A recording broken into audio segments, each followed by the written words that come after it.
अस्सलाम वालेकुम फ्रेंड्स, कैसे हैं आप सब। उम्मीद है कि सब ठीक ठाक होंगे। आज मैंने बनाए हैं आलू से ये बहुत ज़बरदस्त से स्नैक्स और बहुत ही आसान रेसिपी से। इसको बनाने के लिए क्या करना है आए मैं आपको बताती हूँ। अच्छा, आलू से हम बना रहे हैं ज़बरदस्त से ये स्नैक्स। तो उसके लिए हमने क्या करना है कि आलू ले लिए हैं। आलूओं को हमने इस तरह से छोटे छोटे पीसेस में करके, यानी कि एक आलू के 4 टुकड़े करके हमने आलू को बॉईल कर लिया। स्किन के साथ बॉईल कर लें या विदाउट स्किन बॉईल कर लें, ठीक है। तो उसके बाद बाकी सारी चीज़ें मैं साथ साथ ऐड करती जाऊँगी, तो आपको बताती जाऊँगी एक एक करके, पहले बताऊँगी तो फिर इस तरह से ज़्यादा टाइम लग जाता है।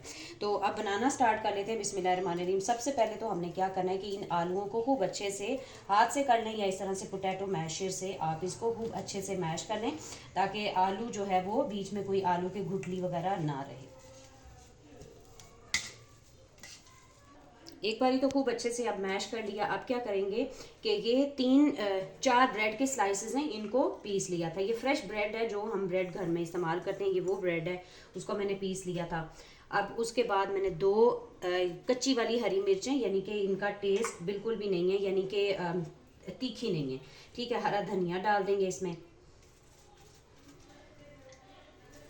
हरा धनिया डाल दिया। अब आ गई मसालों की बारी। मसालों में हमारे पास धनिया पाउडर है, चिली फ्लेक्स है, काली मिर्च है, ये सब चीज़ें जो है 1.5 ऑफ टी स्पून है, ठीक है। नमक आपने अकॉर्डिंग टू टेस्ट डालना है। हमेशा मैं कहती हूँ अगर आपके पास चीज़ों की क्वांटिटी कम या ज़्यादा है तो वो आप अपनी मर्ज़ी से कम ज़्यादा कर सकते हैं, ठीक है। मेरे पास ये तकरीबन 5 आलू थे, वो मैंने बॉईल किए थे। अब इनको खूब अच्छे तरीके से मिक्स कर लेंगे, यानी कि ब्रेड और सारा जो आलूओं में अगर मॉइस्चर वगैरह होगा तो वो अच्छे से ब्रेड अपने अंदर एब्जॉर्ब कर लेगी, ठीक है।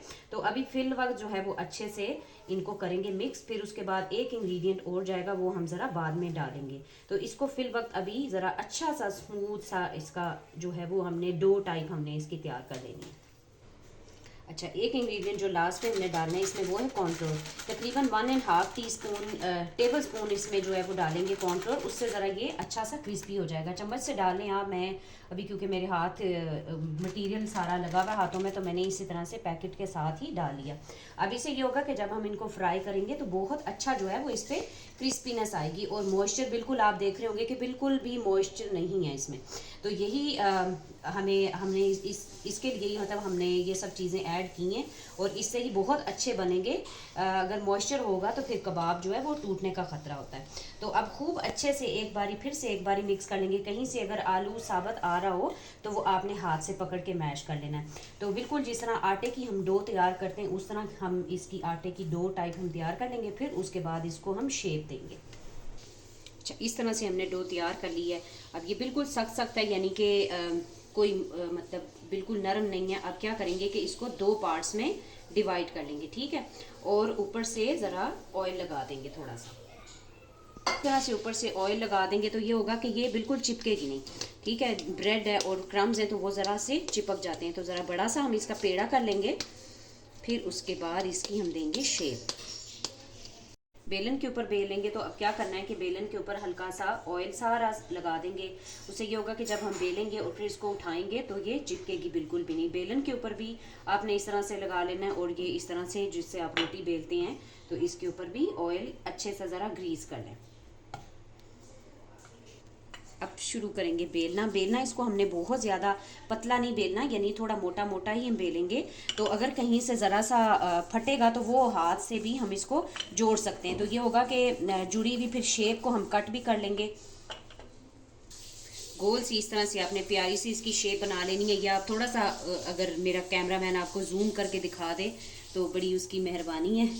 तो यानी कि इसको ना हमने बहुत ज़्यादा बारीक नहीं पीसना, ठीक है। तो ये मेरा पिज़्ज़ा कटर जो है वो टूट गया हुआ, तो मैं सिर्फ इसका ब्लेड इस्तेमाल कर लेती हूँ, ऐसे खुद ही रोल कर लेती हूँ। तो आपने क्या करना है कि इसके पहले हमने दरमियान में से इस तरह से कट लगाया। एक तो थोड़ा सा ज़्यादा ही हो गया है, खैर कोई बात नहीं। अब क्या करेंगे कि इस तरह से ट्रायंगल आपने इसकी शेप दे लेनी है, ठीक है। तो कोई सी भी शेप आप दे सकते हैं। आप चाहें तो कबाबों की तरह भी आप इसको शेप दे के रख सकते हैं, स्क्वायर शेप दे के रख सकते हैं। फिल वक्त जो है वो मैं ये ट्रायंगल शेप दे रही हूँ, ठीक है। तो ये इस तरह से हम इसको फ्राई करेंगे तो ये बहुत देखने में भी बहुत खूबसूरत लगेगी। तो ये ज़बरदस्त सा बहुत ज़बरदस्त स्नैक्स बन के ये तैयार होते हैं और खाने में भी बहुत अच्छे हैं। और इस तरह से आप बना के रख लें। और अभी फ़िल वक्त ये मैं उठाती हूँ यहाँ से और नेक्स्ट दूसरी शेप हम इसकी बेलते हैं।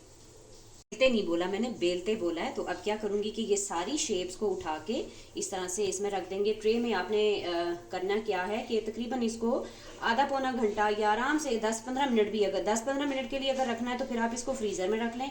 और अगर आपने ज़रा ज़्यादा देर के लिए रखना है तो फिर आप इसको फ्रिज में रख दें। तो ज़रा ये होगा कि ये अच्छे से ज़रा सेट हो जाएंगे। फिर जब हम इनको फ्राई करेंगे तो ये आराम से फ्राई हो जाएंगे। ठीक है, ये तो बन गई हमारी एक शेप। ठीक है, तो अब हम बनाएंगे दूसरी तरह की शेप के। आप डिफरेंट शेप अगर किसी को देना चाहें तो वो आप कैसे दे सकते हैं। अच्छा, दूसरी शेप हमने क्या किया कि एक बड़ा सा स्क्वायर बेल लिया। ठीक है, बेल के तैयार कर लिया।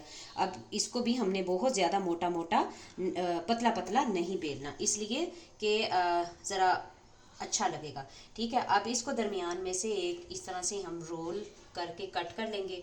और अब इसके बना लेंगे छोटे छोटे स्क्वायर। ठीक है, दरमियाने बहुत छोटे छोटे भी आपने नहीं रखने। इस तरह से, ये इस तरह से अगर आप बना लेंगे तो मतलब बहुत अच्छा, जब ये फ्राई होगा तो बड़ा अच्छा लगेगा।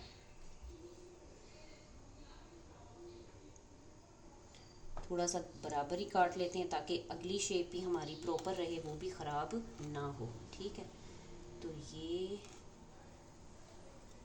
बस कुछ छोटी और कुछ मोटी जो है वो बन के तैयार हो गई हैं। ये देखें, इस तरह से जब ये फ्राई होंगी तो ये और भी अच्छी लगेंगी। ठीक है, अब इन सबको एक ट्रे में लगाती हूँ। इनको भी अलग से एक ट्रे में रख देते हैं। और इन दोनों को अभी थोड़ी देर के लिए मैं फ्रीज़र में रख दूँगी, फ्रिज में रखूँगी, फ्रीज़र में नहीं रखूँगी। ठीक है, तो फिर उसके बाद इनको मैं आपको फ्राई करके दिखाऊँगी कि ये फ्राई होके इनकी किस तरह की हमने फ्राई करने हैं और फ्राई होके ये किस तरह के बन के तैयार होंगे। ठीक है, तो किसी भी चटनी के साथ भी आप सर्व कर सकते हैं। जैसे ग्रीन चटनी मैंने बनानी सिखाई हुई है, 2-3 तरह की चटनियाँ मैंने बनानी सिखाई हुई हैं। उनकी शॉर्ट वीडियोज़ भी अवेलेबल है मेरे चैनल पे और लॉन्ग वीडियोज़ भी हैं। ठीक है, तो वैसे अगर आप सिंपल केचप के साथ भी आप खाएं तो ये बहुत मज़े के लगते हैं। ठीक है, अब ये इसी तरह से दोनों ट्रेस चली जाएंगी फ्रिज में। ठीक है, और फिर उसके बाद ज़रा थोड़ा सेट होंगी, फिर उसके बाद इनको फ्राई करेंगे। अच्छा जी, अब आएगी फ्राइंग की बारी। तो हमने क्या किया कि इनको फ्रिज में से निकाल लिया। पहले हम ट्रायंगल वाले ही फ्राई करेंगे। ऑयल मैंने गर्म करने के लिए रख दिया। बहुत ज़्यादा तेज़ गर्म हमने नहीं करना और एक एक करके पीस इसमें डाल देंगे। ठीक है, ऑयल बहुत ज़्यादा तेज़ गर्म भी नहीं होना चाहिए इस स्टेज पे जब हम इनको फ्राइंग के लिए डाल रहे हैं। और क्या कि आपने इसमें कढ़ाई में ओवरलोड भी नहीं करना। ईजीली 3-3, 4-4 पीसेस करके हमने इनको फ्राई कर लेना। अच्छा, ट्रायंगल वाली शेप तो हमने फ्राई करके निकाल ली है। और बीच में बच्चे आके तो 2-3 पीस उठा के भी ले गए हैं। मैंने कहा इससे पहले कि सारे ख़त्म हो तो मैं आप लोगों को एक इसकी अच्छी सी प्रेजेंटेशन भी करके दिखा देती हूँ। ठीक है, तो मैंने जैसे बताया था कि हम इसको 2 तरह की चटनियों के साथ सर्व करेंगे।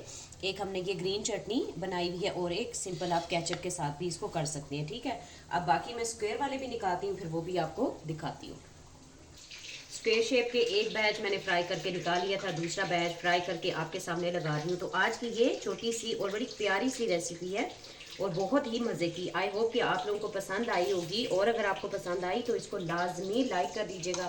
अब मैं इसमें चटनी कहाँ रखूँ, चटनी की जगह ही नहीं बची। तो एक कोने में थोड़ी सी जगह बना लेते हैं, साथ हम इसके चटनी को एडजस्ट कर लेंगे। ठीक है, तो ये देखें ज़बरदस्त सा हमारा जो इवनिंग स्नैक्स जो हैं वो बन के रेडी हो गए। ठीक है, तो अपने फ्रेंड्स के साथ शेयर कर दिया करें। और चैनल पे मेरे अगर आप न्यू हैं तो मेरे चैनल को सब्सक्राइब कर लीजिएगा। इंशाल्लाह ताला आपसे मुलाकात होगी नेक्स्ट किसी और अच्छी सी रेसिपी के साथ। तब तक अपना बहुत सारा ख्याल रखें, दुआ में याद रखें और अल्लाह हाफिज़।